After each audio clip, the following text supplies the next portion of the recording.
제가 먼저 봉독하도록 하겠습니다. 그러나 무엇이든지 내게 유익하던 것을 내가 그리스도를 위하여 다 해로 여길 뿐더러 또한 모든 것을 해로 여기는 그리스도를 위하여 내가 너를 위하여 모든 것을 여기고 그 안에서 발견되려 하니 내가 가진 의는 율법에서 난 것이 아니요 오직 그리스도를 믿음으로 말미암은 것이니 곧 믿음으로 하나님께로부터 난 의다. 내가 그리스도와 그 부활의 권능과 그 고난의 찬양을 알고 그의 죽으심을 본받아 어떻게 해서든지 죽은 자 가운데서 부활에 이르려 하노니 내가 이미 얻어난 것으로 물든 이루어나오는 아니라 오직 내가 그리스도 예수의 승리가 된 것을 잡으려고 달려가노라. 형제들아 나는 아직 내가 잡은 줄로 여기지 아니하고 오직 한 일, 즉 뒤에 있는 것은 잊어버리고 앞에 있는 것을 잡으려고 그때를 향하여 그리스도 예수 안에서 하나님이 위에서 오신 구름의 상대에 달려가노라. 옛날에 제가 이제 어렸을 때 어른들이 하는 말 중에 이제 이런 말이 있었습니다.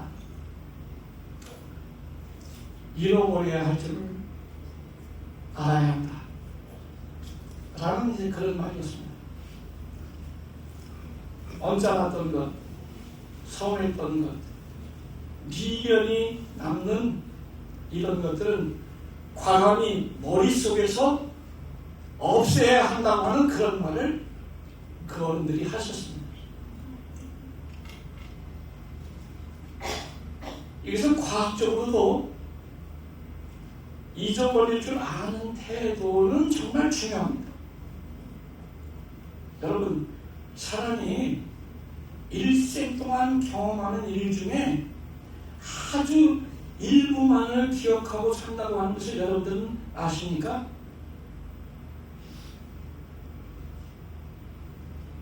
우리 머릿속에 간직하고 있는 불필요한 이 데이터의 용량,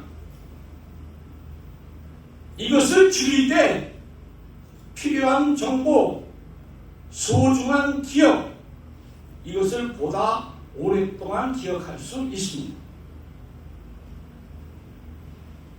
여러분, 우리가 평소에 경험하는 대부분의 일들은 기억할 가치가 없는 것들이 대다수입니다. 예를 들면 아침에 어떤 자세로 일어났는지, 점심밥이 담긴 그릇은 무슨 색깔이었는지, 지하철 옆자리에 앉아있던 사람의 성격은 무엇인지, 이런 등등의 정보는 잊어버려도 그만입니다. 여러분, 놀라운 것은 우리의 뇌가 이처럼 가치없고 무의미한 데이터, 이것을 걸러내는 그 기능을 가지고 있다고 하는 건 이것입니다. 최근에 미국의 스탠포드 대학에서 네이처 뉴로사이언스에 이런 논문을 발표를 했는데 우리가 한번 생각을 해볼 필요가 있는 그런 논문입니다.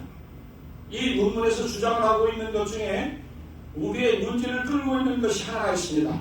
그것은 불필요한 기억, 이것을 제거하는 것은 현재 가치가 있다고 생각하는 것들을 보다 더 잘 기억하기 위한 과정이라고 그 논문은 말합니다.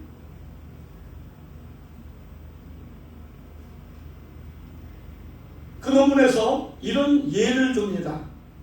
아주 쉽게 설명을 하는데, 가령 예전에 사용을 했던 휴대폰 전화번호를 잊어버리는 것은 현재 사용을 하고 있는 이 새로운 휴대폰 전화번호를 잘 기억하기 위한 필연적 과정이라는 거예요. 여러분, 인생이 참 짧습니다. 어제 제가 어떤 문화 행사에 참석해서 이제 한마디를 했는데, 거기 어떤 젊은이가 이제 그림을 전공한 친구가 있었는데, 목사님 얼굴에 페이스 페인팅을 좀 해주겠다고 해서 자리에 앉아서 얼굴에 여러 가지 그림을 그렸어요. 그림을 그리고 앉아 있으면서 제가 생각을 했어요. 이제 내가 늙기는 많이 늙었구나. 내 얼굴 보기 싫더라고요. 벌써 이 나이가 됐나.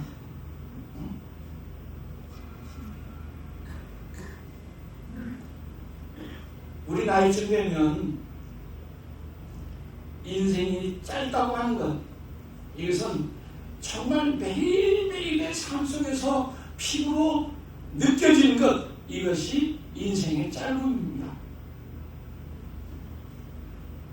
얼마 남지 않은 생을 살면서도 과거의 아픈 기억들을 잊어버리지 못하고 끝없이 이 아픔을 되뇌면서 정신에 상처만 입히고 고통을 호소하는 그런 불행한 사람들이 있습니다. 기억해야 할 것은 잊어버린 채 끝없이 후회의 독백을 이런 사람들은 이어갑니다. 우울했던 가정환경, 고통스러웠던 학창시절, 가슴 아팠던 배신의 기억, 모멸감, 사랑했던 사람과의 원치 않은 이별, 실직의 좌절감, 낙방의 아픔, 불의의 사고, 괴롭힘을 주었던 사람들에 대한 이 좋지 않은 기억들은 모두 잊어버려야 할 대상입니다.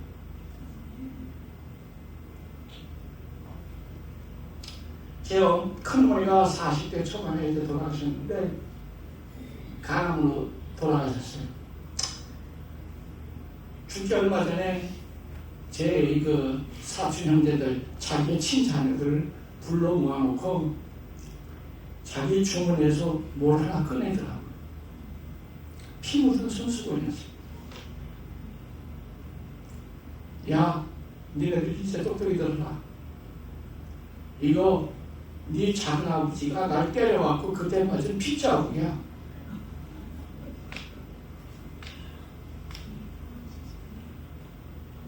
형제들이 다시 만나지 못합니다.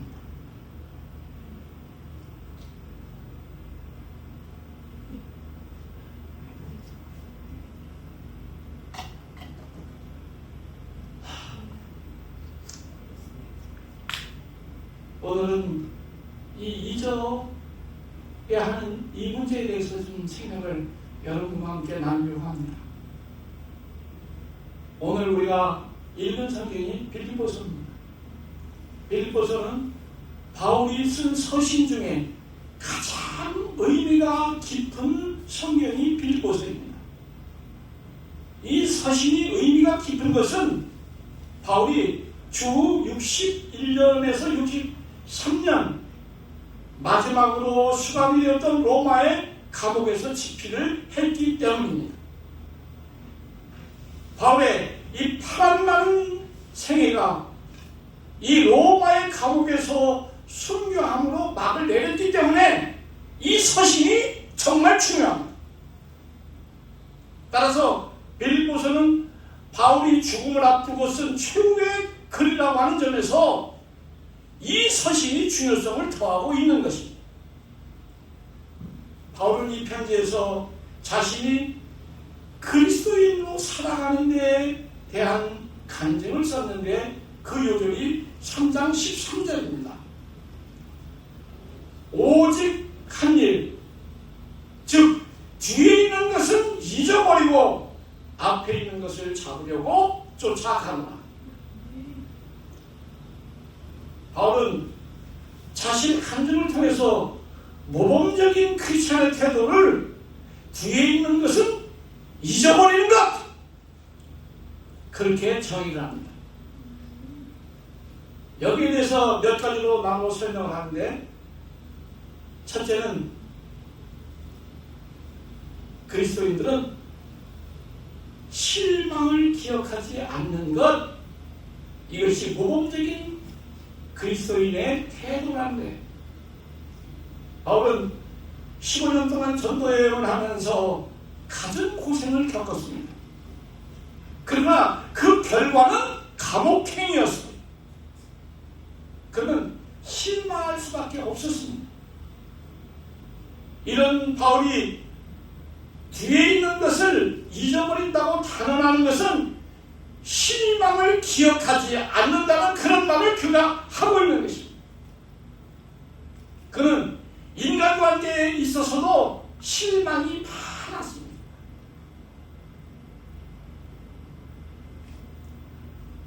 아마 우리 정 목사님이 여기에 해당이 되지 않을까 싶은데요. 제가 목회 42년 했어요. 제일 어려운 게 인간관계에서 생겨지는 문제예요. 거기서 생겨지는 배신감. 나는 이게 인간의 언어라고 생각하지 않습니다. 이게 그냥 바디 랭귀지. 듣기만 해도 그냥 치욕적인 느낌을 갖게 하는 거예요. 몸이 그냥 저절로 떨려요.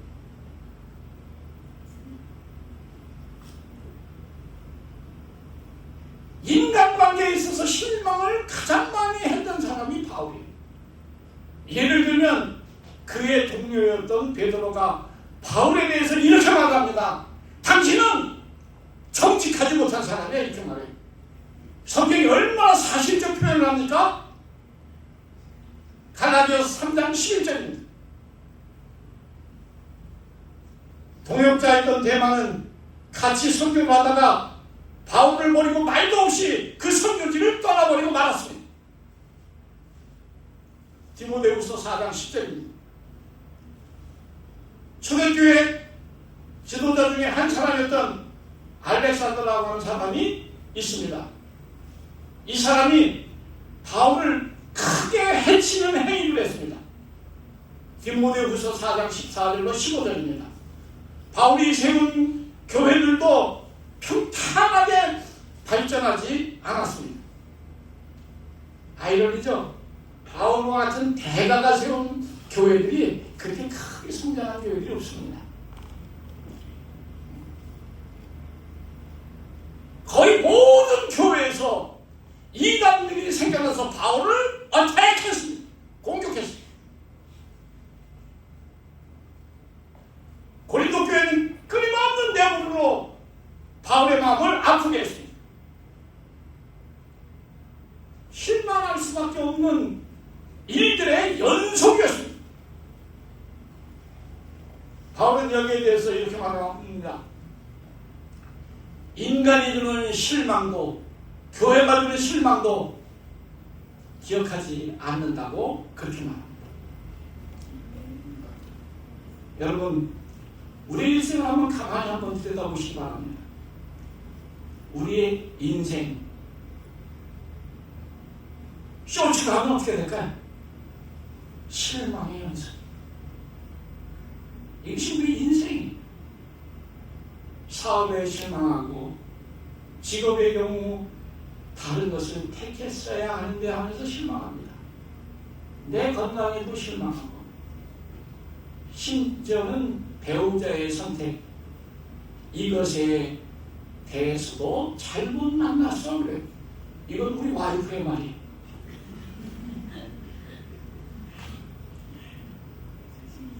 우리는 로또에 안 맞아도 그렇게 안 맞을 수가 없대.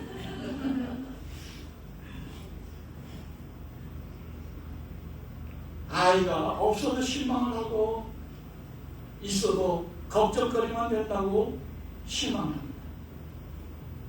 며느리에게 실망하고 친구들에게 실망합니다.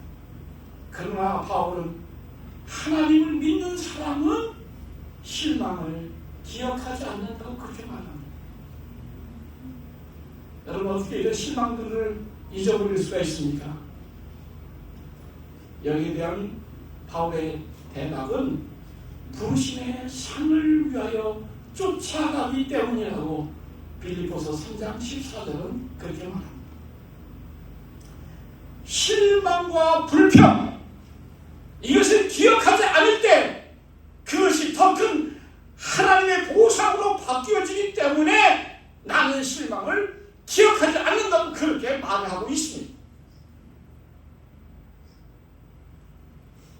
마가복음 7장 25절로 30절을 보면 예수님에게서 큰 실망을 받을 수밖에 없었던 한 여인이 나옵니다. 헬라에서 온 외국인인데 수로보니게 여인이라고 성경은 그렇게 기록을 해놨습니다. 이 여인이 예수님을 찾아온 이유는 귀신 들린 딸이 있었기 때문이었습니다. 딸을 고치기 위해서 예수님을 찾아간 겁니다. 예수님은 자신을 찾아온 이 여인을 시험하기 위해서 모욕적인 발언을 여러 번 했습니다. 이런 모욕적인 말을 예수님께서 하십니다. 내 자식을 먼저 배우려야 한다. 다시 말해서 이스라엘 민족에게 은혜를 끼칠 우선권이 있다는 것입니다. 너 같은 여자, 너 같은 외국인은 세컨드리, 두 번째야! 모욕적인 말을 하면서 거절했습니다. 더 큰 모욕을 주십니다. 사람이 먹는 떡은 개한테 줄 수가 없다. 심한 욕이죠? 그런데 이런 모욕을 받은 이 여자가 이런 실망스러움을 기억하지 않는 겁니다. 예수님의 모욕적인 언사, 이것을 이 여인이 잊어버렸는데 이 잊어버린 이것을 예수님은 큰 믿음, 그렇게 말해요. 잊어버리는 것, 그게 큰 믿음이라는 거예요. 이 잊어버린 이것은 굳은 인내와 믿음을 갖게 했기 때문이었습니다. 앞에 있는 산을 바라보고 전진을 하고 있는 것, 그것이 잊어버림이었기 때문에 이것만큼 큰 믿음이 없다는 거예요. 죽었다 살아나는 게 무슨 뭐 그렇게 큰 거 아니에요. 적당히 잊어버리는 게 이게 믿음 중에 큰 믿음이라고 하는 것을 여러분은 생각할 필요가 있어요. 여러분, 잘 잊어버려야 합니다. 이때 하나님께서 놀랍고 큰 은혜를 베풀어 주십니다.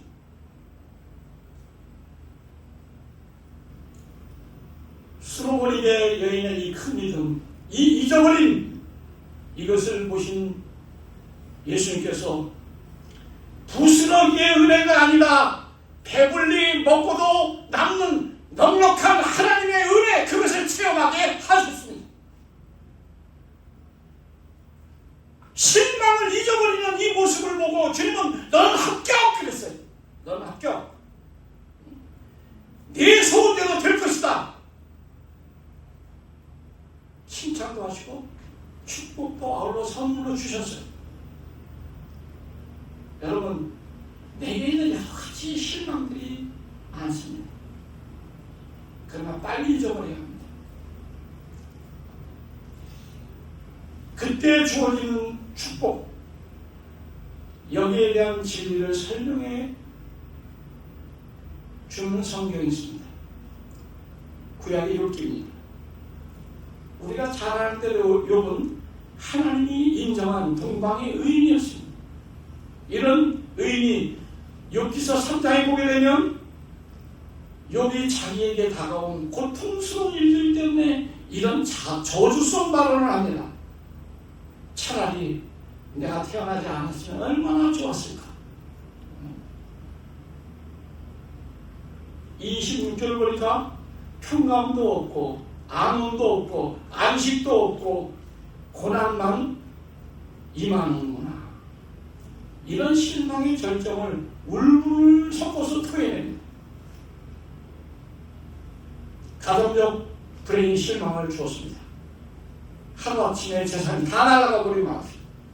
10자녀가 한꺼번에 죽는 그런 일이 벌어졌습니다. 건강이 상해서 자신에게 실망을 합니다. 온몸에 악창이 났는데 얼마나 가려우면 기왓장으로 몸을 긁고 있었다고 성경은 그렇게 표현을 해놨습니다. 시련 중에 시련을 그가 맞이하고 있었습니다. 이런 모습을 보고 있었던 친구들이 그에게 이런 말합니다. 너를 보니까 하나님이 없는 것 같아. 너를 보니까 하나님이 없는 것 같아. 응? 그렇게 말합니다. 친구들이 괴롭힌 이것은 실망감을 그에게 더하게 했습니다. 하나님 여기에 대해서 이런 말을 합니다.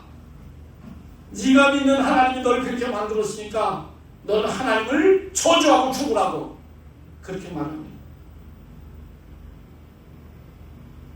친구들과 아내는 너는 반드시 하나님에게 하나님 나는 하나님에게 실망을 했습니다. 그렇게 외치라고 그에게 종용을 합니다. 그러나 여러분 그 모든 실패와 불행과 아내와 친구들이 주는 이 실망 이것을 기억하지 않았습니다. 이런 가운데서도 그는 끝까지 하나님을 떠나지 않았습니다. 이 믿음은 그에게 배나 되는 축복과 하나님의 보상으로 바뀌었습니다. 여러분 오늘 나에게 어떤 사건이든 환경이든 인간 관계이든 실망이 될 때 그때가 가장 중요한 갈림길에 내가 서 있다고 생각하면 그것은 100% 맞는 말입니다. 바울처럼 앞에 있는 하나님의 상을 바라보며 실망을 기워하지 않고 전진할 때 그때 우리는 하나님의 은혜를 받을 수가 있습니다.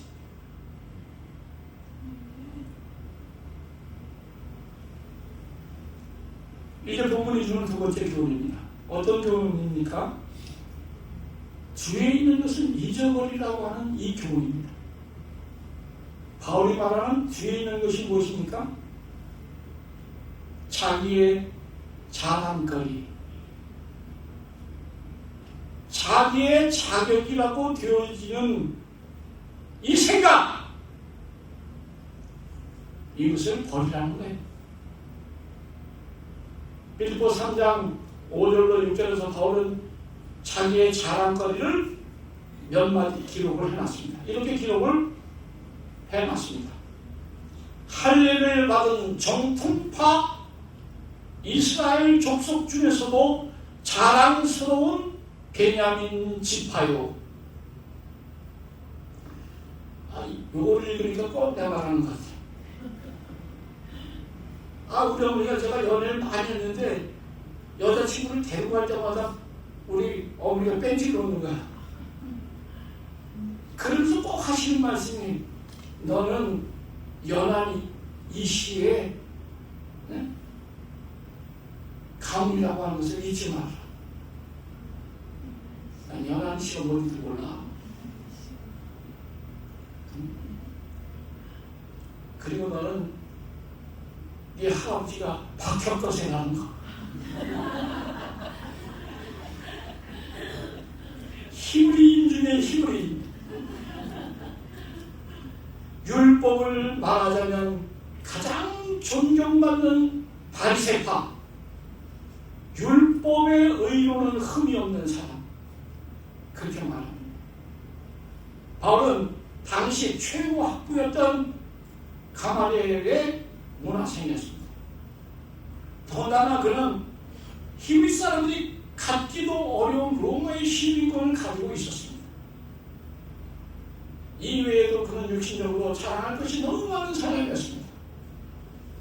그러나 이제 바울은 이 모든 자랑거리를 잊어버렸다고 그렇게 말합니다. 잊어버리는 이유에 대해서 바울은 이렇게 말합니다. 예수 때문에, 예수를 위하여 그 모든 자랑거리들을 잊어버리고 배설물로 여긴다고 8절에 그렇게 말합니다. 바울은 3절에서 누가 그리스도인인가라고 하는 이 명제에 대해서 이런 정의를 내립니다. 여러분들이 한번 체크해 보시기 바랍니다. 누가 그리스도인인가? 첫째는 하나님의 영, 거룩한 영, 성령을 통해서 봉사하는 사람, 이 사람이 그리스도인입니다. 성령이 충만한 사람들, 이 충만함을 예수를 위해서 쓰는 사람들,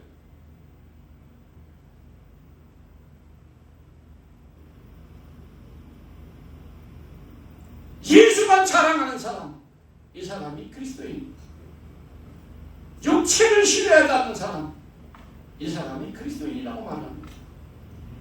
육신적인 자격, 자랑, 잊어버리는 것, 이것이 참다운 할례감, 제대로 세례를 받은 사람, 죄의 바닥을 건너온 사람들, 예수 믿는 사람들.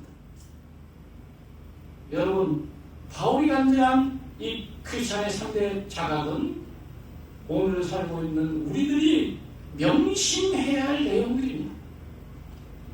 첫째 자격인 성령을 따라 행하는 봉사.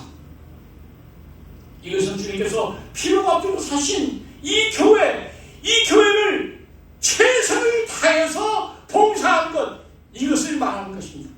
여기서 try your best, 최선을 다해야 하는 것입니다.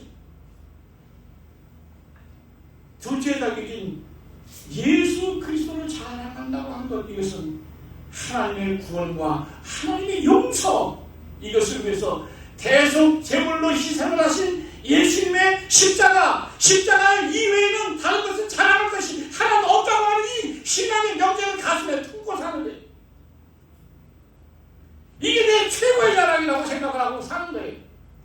이것 때문에 나는 감사한다고 그렇게 말해야 하는 거예요.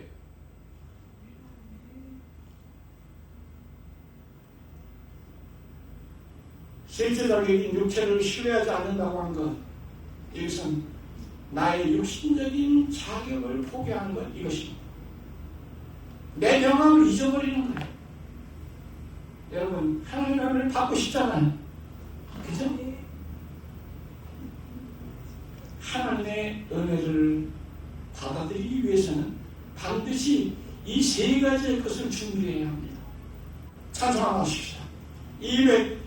288장입니다.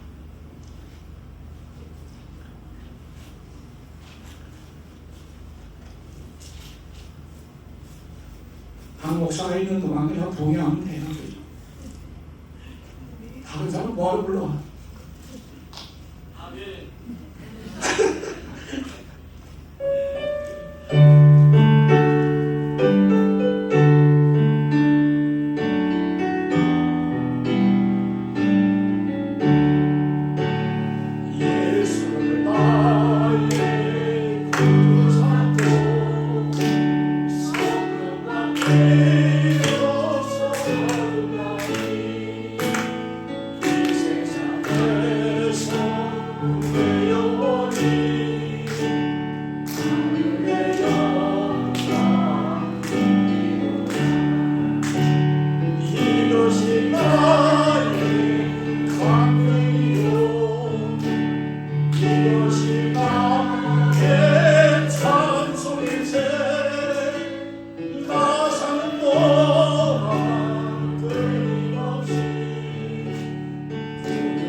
나사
테스트모니. 그죠?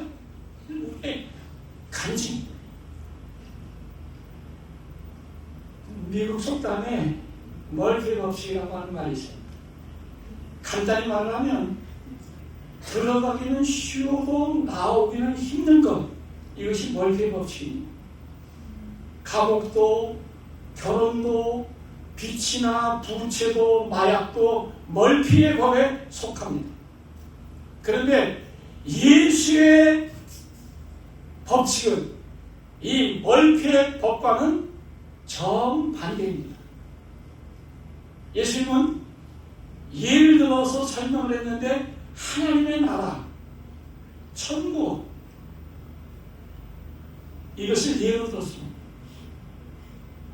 하나님의 나라는 아주 들어가기가 힘든 곳. 여기가 천국이에요.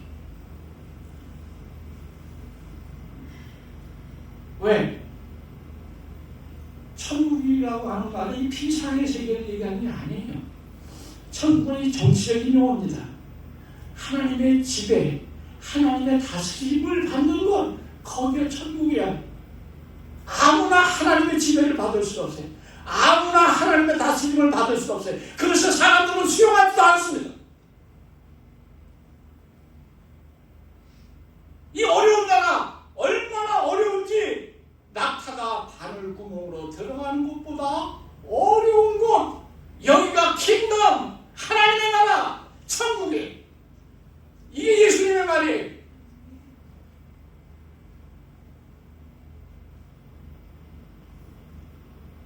내가 서울역 쪽으로 가다 보면 기독교 단체회에서 나와서 막 확성기라고 막 천국을 뭐 그냥 뭐 10원짜리 하나 던져놓으면 갈 수 있는 것처럼 그렇게 떠들어대는데 난 거의 10년이라고 짜증이 나요. 너무 창피해.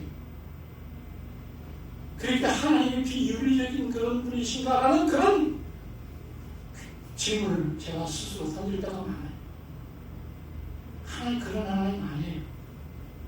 천국은 그런 것도 아니에요. 그렇게 쉽게 갈 수 있는 곳이 천국이 아니에요.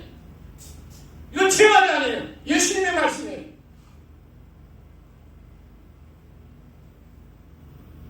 예수님이 이 문제에 대해서 마태복음 22장 10절로 14절에서 왕자의 혼인잔치로 비유를 드시면서 설명을 했어요.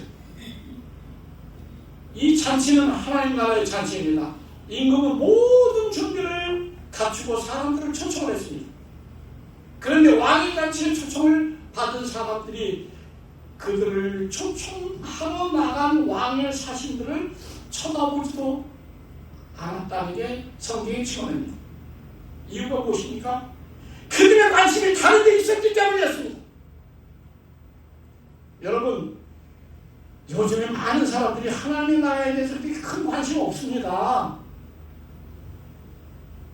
왕의 잔치에 초청을 받은 사람들의 반응을 한번 여러분들이 보시기 바랍니다.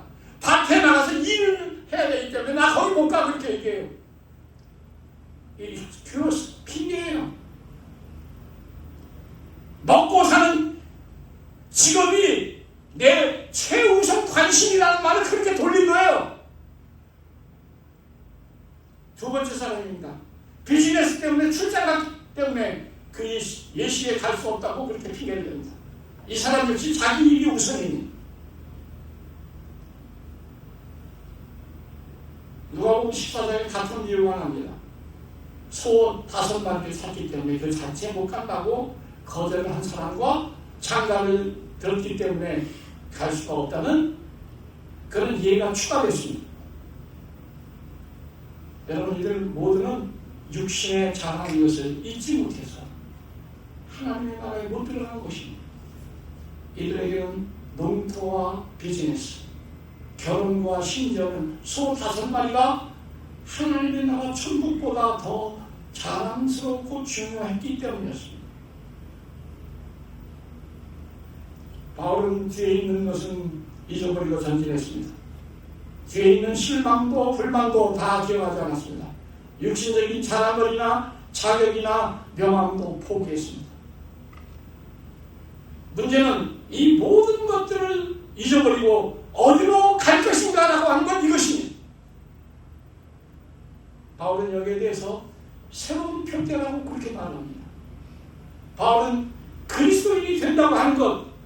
이것은 새로운 목표를 갖게 되는 것, 그렇게 말합니다. 이 새로운 목표가 귀하기 때문에 이 귀중한 목표를 위해서 뒤에 있는 것은 실망도 자랑도 잊어야 한다는 것입니다. 이스라엘 백성은 애굽을 떠난 지 40년 만에 약속의 땅 가나안 땅에 첫 발을 디뎠습니다. 그들은 첫 발을 디딘 곳 거기에 텐트를 치고 그 땅의 이름을 길갈이라고 지었습니다. 여호수아 5장 9절입니다. 길갈이라고 한 말이 무슨 말입니까? 굴러간다라는 그런 말입니다. 애굽에서의 고생, 실망, 광야에서의 실패와 죄를 다 뒤로 굴려보내고 더 이상 기억하지 않겠다는 말을 그들이 첫 발을 디딘 땅에서 선언을 했습니다. 새로운 의욕과 믿음 그리고 목표를 가지고 새로 출발하겠다고 하는 이 다짐을 하고 그 땅의 이름을 길갈이라고 지었던 것입니다. 여러분, 우리에게도 길갈이 필요합니다. 바울은 실망과 자기의 자격 그리고 자랑을 다 물려보냈습니다. 이런 말이 있습니다. 낙하가 쓰러지는 것은 깃털같이 가벼운 마지막 짐 하나 때문이라고 하는 말이 있습니다. 또 하나는 마지막 지푸라기 하나가 낙타의 등을 부러뜨린다는 그런 말이 있습니다. 인생은 모두가 인생의 수고가 있습니다. 깊은 고뇌와 연민을 가지고 있는 것이 인생입니다. 강인한 수컷 낙타의 경우 1000에서 450kg의 짐을 지고도 20-30km의 사막길을 거뜬히 지나간다고 합니다. 이런 낙타에게 깃털 하나가 무슨 영향을 미치겠는가라는 그런 생각을 하겠지만 이 말은 과장이 아닙니다. 오늘 우리들 주변에는 이 깃털 하나의 무게 때문에 무너지는 사람들이 얼마나 많은지 모릅니다.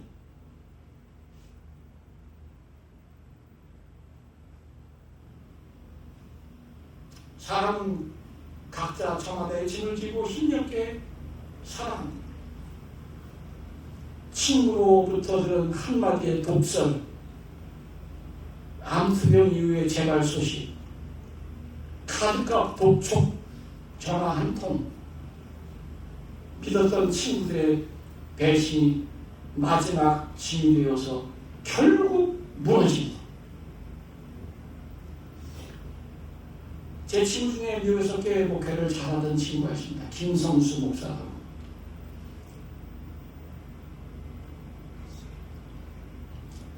(15년) 전에 그 미국 최고 이민교회에서 스타였습니다.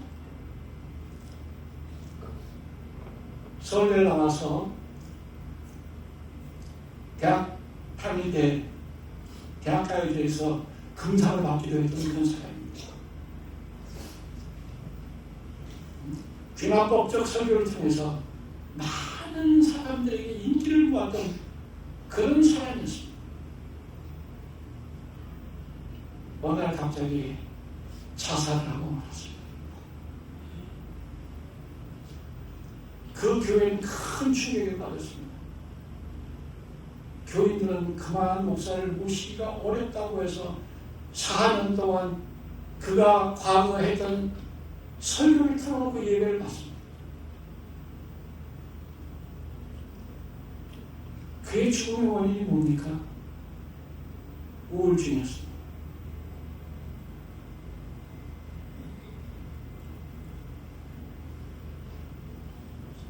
승승장구를 하던 사람이 한 번에 무너진 것입니다.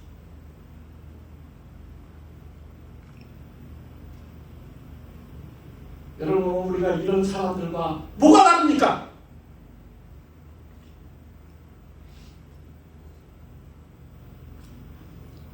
저도요, 어떤 때는 자살 충동을 느껴요. 이제 그만 살아야지. 확 죽어버렸으면 좋겠어, 그냥.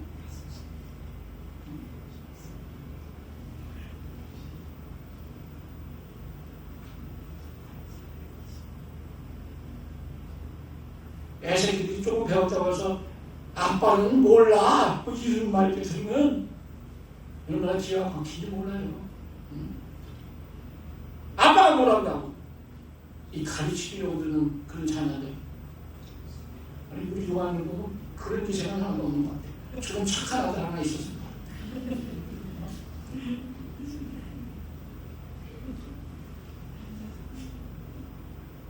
많은 문제들이 나를 혼란스럽게 할 때 그때 뭐 해놔야죠. 내가 어떻게 해야 합니까?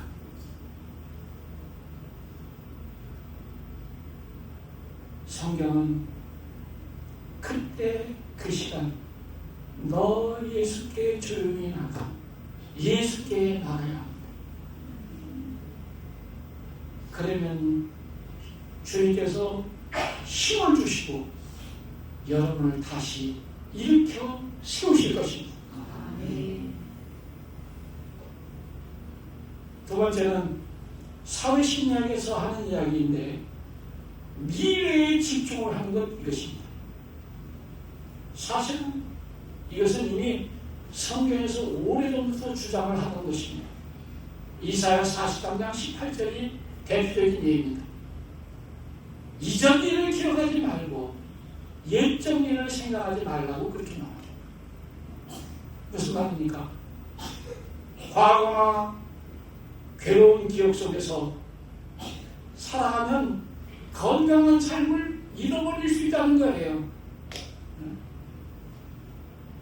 과거에 머물러 있으면 앞으로 나갈 수 없다는 거예요. 새로운 것을 즐길 수가 없다는 거예요. 과거만 생각하고 살면 우울증, 심리적 외상, 스트레스상의 불안감 등등의 여러 가지 문제를 일으키게 되기 때문입니다. 이런 것을 물리적으로 막아보려고 해서 되질 않습니다. 가장 효과적인 방법은 내 마음을 들여다보는 거예요. 그리고 내 마음을 챙기는 거예요. 이것을 우리는 기도라고 그렇게 말해요. 여러분, 우리가 기도할 때 그때 주어지는 답이 무엇입니까? 잘못된 모든 것들과 실망스러운 일들은 잊어버리라고 하는 것 이것입니다. 여러분, 실망을 기억하지 않을 때 그때 거기서 하나님의 능력이 나옵니다. 나의 자격 그리고 내 자랑 이것을 잊어버릴 때 그때 하나님의 은혜 이것이 쏟아진다고 한 것 이것을 우리는 기억해야 합니다. 이제는 잊어버려야 할 때입니다. 기도하겠습니다. 거룩하신 하나님 감사합니다. 여기 이 땅에